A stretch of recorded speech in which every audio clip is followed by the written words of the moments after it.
안녕하세요. 림쌤의 10분 역사에 오신 걸 환영합니다. 저는 여러분의 역사학습 가이드 림쌤입니다. 오늘은 한능검 기본 개념 강의 28번째 시간 광복 이후의 상황과 6.25 전쟁으로 돌아왔습니다. 지난 시간까지 우리는 1910년부터 1945년까지의 일제강점기에 대해 공부했었는데요.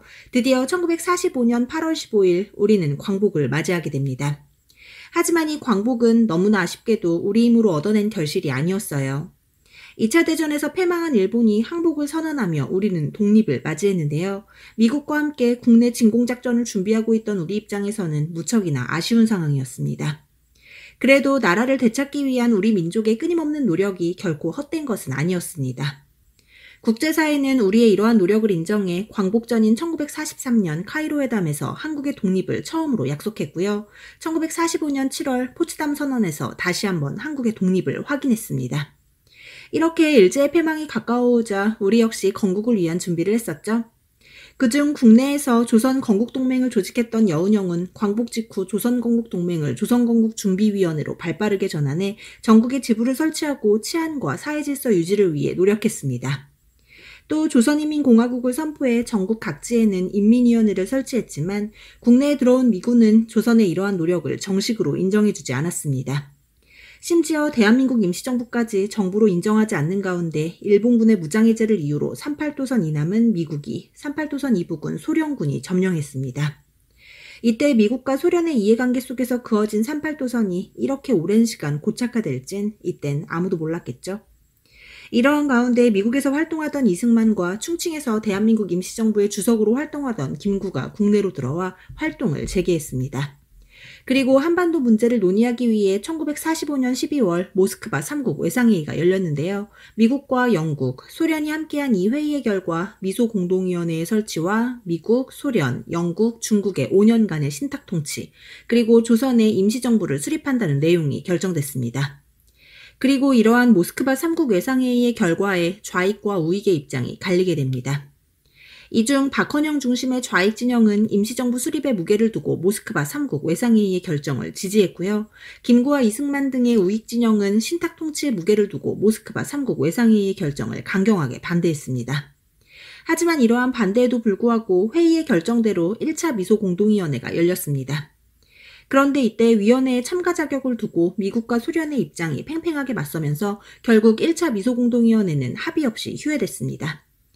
그리고 이렇게 미소공동위원회가 지지부진하자 이승만은 남한만이라도 정부를 수립하자고 주장했습니다. 이를 정읍발언이라고 하는데요. 이러한 이승만의 주장은 사실상 분단도 마다하지 않겠다는 정치적 발언이었습니다. 그러자 분단에 대한 위기의식을 느낀 여운형과 김규식 등의 중도 세력은 분단만은 막아야 한다며 좌우 합작운동을 벌였습니다. 그리고 이념의 대립을 넘은 통일정부의 수립을 목표로 좌우합작 7원칙을 발표했는데요. 이러한 7원칙에는 미소공동위원회의 속개와 임시정부 수립 요구, 친일파 처단 등의 내용이 포함되어 있습니다. 하지만 좌우합작 운동은 여운형이 암살되면서 결국 실패했고요. 1947년 세계적인 냉전의 분위기 속에서 열린 2차 미소공동위원회는 역시나 어떤 결론도 없이 결렬됐습니다. 이에 한국 문제는 유엔에 상정됐고요. 유엔은 남북한 인구비례 총선거를 통해 정부를 수립하라고 결정했습니다. 하지만 소련이 이를 강하게 거부해요. 아무래도 남한이 북한에 비해 인구가 많으니까 인구비례 총선거를 하면 남한 쪽에서 국회의원이 많이 나올 거고 그럼 북한을 사회주의 국가로 만드는 게 어려워지니까 소련이 반대한 겁니다. 이에 결국 한반도 문제는 유엔 소총회로 넘어갔고 유엔 소총회는 그럼 가능한 지역만이라도 선거를 하라고 결정합니다.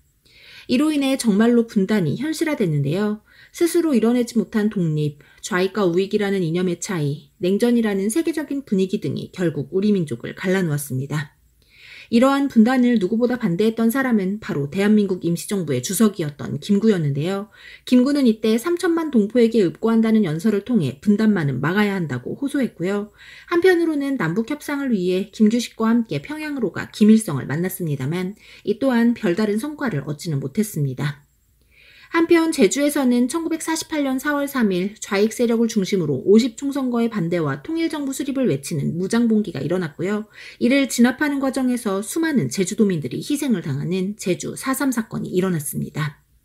이때 미군정과 총선거 이후 수립된 이승만 정부는 봉기 진압을 명분으로 아이얼은 할 것 없이 수많은 제주의 민간인을 학살했습니다. 정말 너무나 마음이 아픈데요. 이러한 제주의 4.3 사건은 1990년대 이후에야 비로소 진상규명이 이루어졌고요. 2003년 노무현 정부 때 정부는 4.3 사건의 희생자에게 공식으로 사과했습니다. 이렇게 한편에서는 남한의 단독정부 수립을 반대했지만 결국 남한에서는 유엔 소총회의 결정대로 1948년 5월 10일 50총선거가 치러졌습니다. 이러한 50총선거는 성인 남녀의 투표권을 인정한 우리나라 최초의 보통선거였습니다. 그리고 이 선거를 통해 뽑힌 국회의원들은 재헌국회를 구성해 대한민국 헌법을 공포했고요. 이 헌법을 통해 대통령 중심의 민주공화정을 성립했습니다. 이때 결정한 대통령 선출 방식은 국회에서 선출하는 간선제였고요. 임기는 4년이었습니다. 그리고 이를 토대로 선출된 초대 대통령 이승만은 1948년 8월 15일 대한민국 정부 수립을 국내외에 선포했습니다. 한편 북한에서도 김일성을 수상으로 조선민주주의 인민공화국을 선포했는데요. 이로써 결국 한반도에는 두 개의 정부가 자리하게 됐습니다. 이렇게 수립된 대한민국 정부에게는 꼭 해결해야 하는 두 가지 숙제가 있었는데요. 바로 친일파 청산과 농지개혁입니다. 이에 재헌국회는 친일파 청산을 위해 반민족행위 처벌법을 제정하고 반민족행위 특별조사위원회, 약칭 반민특위를 설치했습니다. 이렇게 설치된 반민특위는 친일파 청산을 위한 여러 활동들을 전개하고 박흥식, 최남선, 이광수 등 반민족 행위자들을 체포했는데요. 이렇게 활발한 활동을 이어가던 반민특위가 갑작스레 해체가 되고 맙니다. 이는 당시 이승만 정부가 친일파 청산에 반대했기 때문인데요. 이승만 정부는 국회 프락치 사건을 일으켜 반민특위의 국회의원들을 간첩으로 몰아 기소했고요. 새나라 건설에 힘을 합쳐야 한다며 친일파 처벌에 반대하는 담화문을 발표했습니다. 정말 속상한 부분이 아닐 수 없는데요. 사실 광복 초 신속한 친일파 척결이 이루어져야 했지만 당시 우리나라를 장악했던 미군정은 친일파 청산에는 전혀 관심이 없었습니다. 그저 남한의 반공국가를 수립할 목적으로 오히려 친일파 경찰들을 대거 등용했고요. 결국 이들이 이승만 정부를 뒷받침하는 세력이 되며 반민특위가 해체된 겁니다. 참, 이때 해결하지 못한 친일파 청산을 생각하면 마음이 너무나 무겁습니다. 그래도 이승만 정부의 농지개혁은 나름 성공했는데요. 이승만 정부는 유상매수, 유상분배를 원칙으로 농지개혁을 단행했고요. 이에 식민지 지주제가 사라지고 농민들은 비로소 자기 땅을 가지게 됐습니다. 하지만 이러한 기쁨도 잠시 한반도의 남과 북의 대립이 점점 심해져 마침내 1950년 6.25 전쟁이 일어나고 맙니다. 전쟁이 일어나게 된 배경은 다음과 같은데요. 먼저 북한은 소련과 비밀 군사협정을 체결해 각종 군사적 지원을 약속받았습니다. 하지만 반대로 남한에서는 미군이 철수하고 이듬해 미국은 에치슨 선언을 발표해 태평양 방위선에서 한국과 타이완을 제외시켰습니다. 북한 입장에서는 남한을 지켜주던 미국의 영향력이 사라진 것이나 다름없으니 거칠 게 없었겠죠. 이에 북한은 선전포고도 없이 기습적으로 남한을 침공해 6.25 전쟁을 일으켰고요. 우세한 전력으로 3일 만에 서울을 점령했습니다. 그리고 우리는 그야말로 쭉쭉 밀려 낙동강 방위선까지 내려왔고요. 부산을 임시수도로 정했습니다. 정말 우리로선 급박한 상황이었는데요. 다행히 유엔 안전보장이사회의 결정으로 유엔군이 참전하며 전세가 뒤바뀌었습니다. 그리고 국군과 유엔군은 인천 상륙작전을 통해 서울을 재탈환했고요. 38도선을 넘어 압록강까지 진격했습니다. 하지만 중국이 전쟁에 개입하면서 전쟁의 양상은 다시 뒤바뀌었고요. 결국 우리는 흥남에서 철수했습니다. 그리고 이후 또다시 서울을 뺏기고 후퇴했는데요. 이를 일사후퇴라고 합니다. 하지만 이후 다시금 반격을 통해 서울을 재탈환했고 38도선을 중심으로 남북한은 치열하게 접전을 이어갔습니다. 그리고 이러한 가운데 미국과 소련 간의 지루한 정전협상이 2년 동안 지속됐고요. 이때 북진통일을 주장했던 이승만 대통령은 휴전에 반대해 일방적으로 방공포로를 석방했습니다. 이로 인해 한국과 미국 간의 합의가 이뤄졌는데요. 이때 합의된 내용은 미군의 한국주둔과 경제원조였습니다. 그리고 마침내 1953년 7월 정전협정이 체결되며 전쟁이 일단락됐고요. 이후 한국은 앞서 합의한 내용을 토대로 미국과 한미 상호 방위조약을 체결했습니다. 참, 이 6.25 전쟁은 정말 가슴 아픈 동족 상잔의 비극으로 냉전시대에 나타난 최대의 국제전쟁이었는데요. 이 전쟁에서 죽거나 부상을 당한 사상자가 무려 500만 명입니다. 거기에 국토의 황폐화와 수많은 피난민, 전쟁고와 이산가족이 생겼는데요. 이렇게 끔찍했던 6.25 전쟁, 다시는 반복되어서는 안 될 우리의 아픈 역사입니다. 오늘은 광복 이후 대한민국 정부 수립과 6.25 전쟁까지 살펴봤는데요.